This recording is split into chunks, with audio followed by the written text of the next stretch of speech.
Hi everyone, welcome to the new installment of Loving Abroad. Today we have Alex from America and Jay, who's also from America, but she's here in Korea. And today what we're going to talk about is the dating culture portrayed in medias. Okay?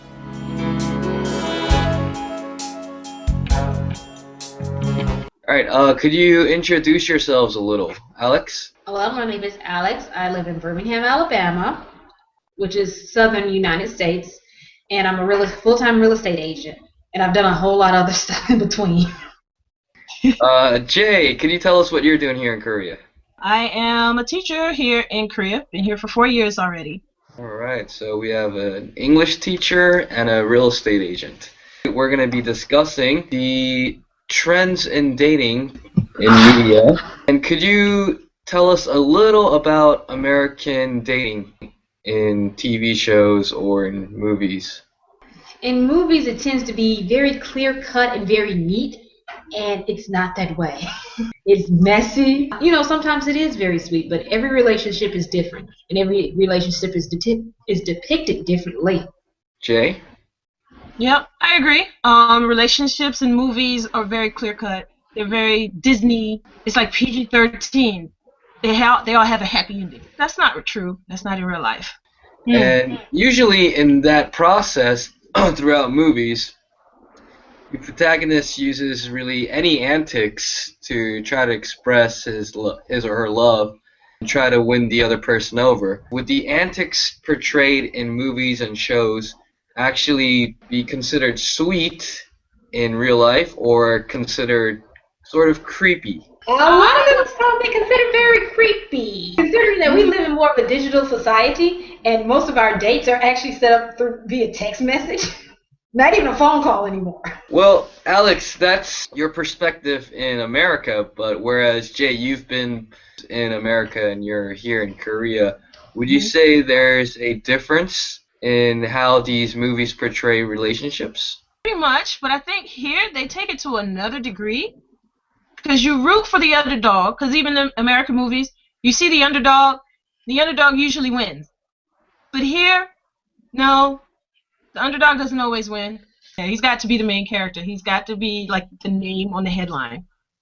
So in Korea, you could say that they would be a little bit more realistic.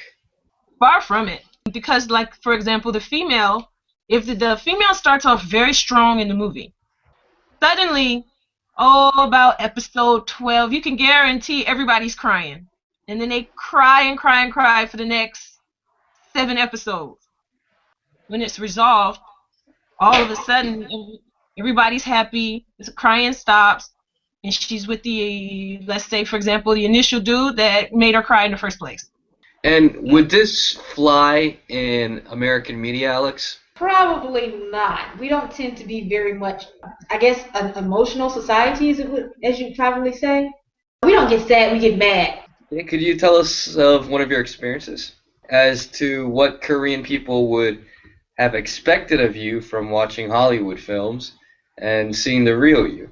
Black females are depicted as scary in the movies. Atlanta Housewives.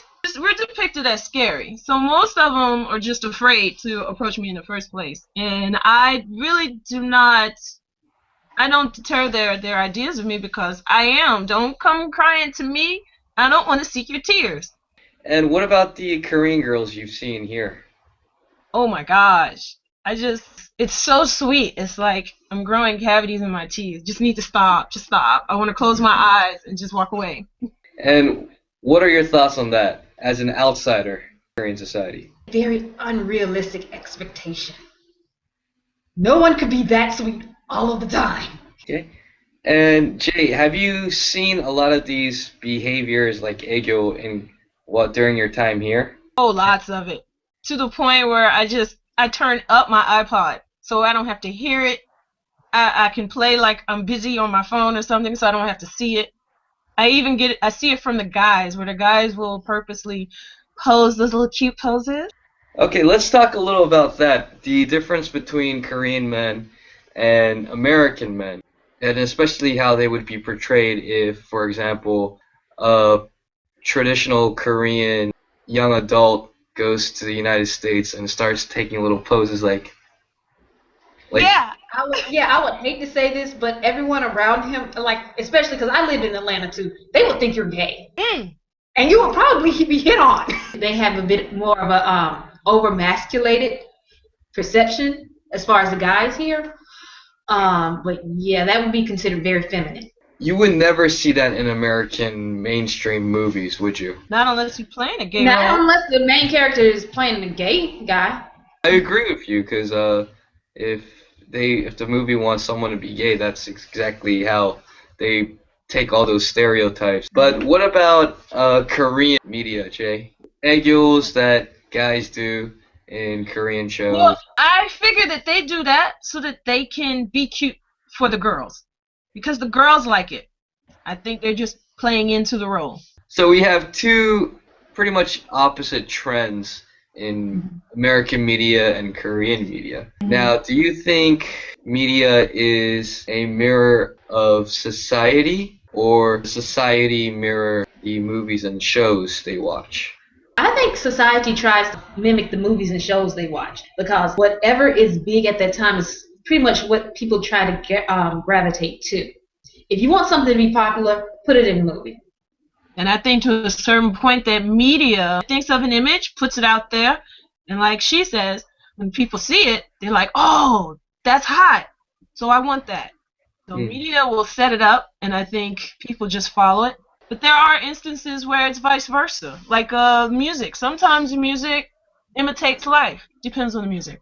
Yeah, but most of it is so commercialized. It's so commercialized, yeah. So media, they got one hit, and now everything has to follow that like a cookie cutter system. People try to mimic the movies and the shows and mainstream media that they see. How has that played out for relationships between couples? Females think that because mostly they're watching all of this cutesy stuff, they're thinking that their life should be like this book. But men are clueless because most times they're not watching what the females watch. So they don't know that they have a role to play. To me, I think females have this whole skit in their mind. They have their own play. They make their own story. And they cast their own character. It does not matter who else, like, it really doesn't matter what anyone else says. That's the way it's supposed to be. That's the way it has to be. And they will believe that to the very end. So that's why there's struggles in relationships, because the women see one thing, but the men, they're not on the same page. Women get that from like the books that they're reading, from the movies that they're watching, and they're like, oh, that's so cute, such a happy ending. So it's the mainstream media setting a trend for women. And do you think that is helpful to people in relationships right now? It has been depicted so long, I don't even know how they would actually even function without it. I call it the Cinderella syndrome. Find your prince. Yeah, I'm looking for my Prince Charming. Let's talk a little about that. What constitutes as Prince Charming in your books? Dude, I can't even touch this one. And this is what makes this actually so funny, that women have actually built this guy up in their head, and he does not exist. Because they have been indoctrinated with this idea from Disney. It's just not recently. This mess has been fed to women a long, long, long time. So it's very hard for them to function without that idea. Without actually using this as an example. So when they're going out and looking for a guy, they're really setting themselves up for disappointment. Well, we're going to slowly wrap up this episode. Today we talked about how Hollywood portrays relationships, to the testament of Jay and Alex, and perhaps millions of other couples out there. It's usually not true. Another aspect we covered today was how women are portrayed in films, and usually they're portrayed as weak, but again, that's not the real truth in America. It might be a little different in Korea. And mainstream media has more of an influence on the dating scene in society instead of vice versa. All right, well, Alex, Jay, thank you for being on the show tonight. And until next time, I'm Isaac Kim, your host, and this was Loving Abroad.